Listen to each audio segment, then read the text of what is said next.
Непотизмот станува заштитен знак за СДСМ.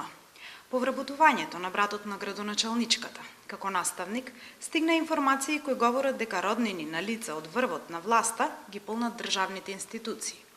СДСМ и Петровска не смеат да бегаат од одговори и треба да и кажат на јавноста.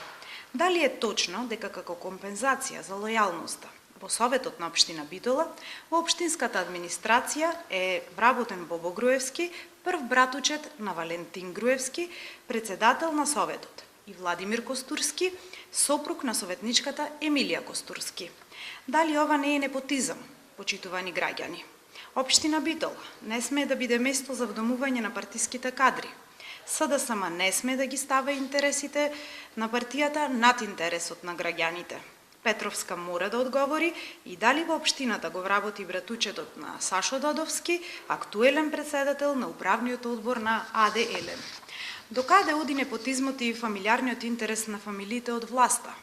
Граѓаните се прашуваат дали за директори на јавното предпријатие Комуналец и основното училиште Даме Груев ги назначи брачните сопружници Панде Богоевски и Ленче Богоевска. И дали за директор на хидроцентралата во јавното предпријатие Водовод е поставен Оливер Сливовски, кум на Горан Козаров, директор на Водовод. СДСМ и Петровска должат одговор и дали сопругата на вршителот на должност секретар на општина Битола е директор во Заводот за рехабилитација на деца со оштетен слух. Не постои институција на територијата на општината во која не постои сомнеж за непотизам. Граѓаните чекаат одговори како и на кој начин СДСМ ги троши нивните пари. Дали гледа на буџетот само како на средство за намирување на партиските апетити на неколку фамилии од врвот на власта. Останува уште и домашните меленичиња да си ги вработат.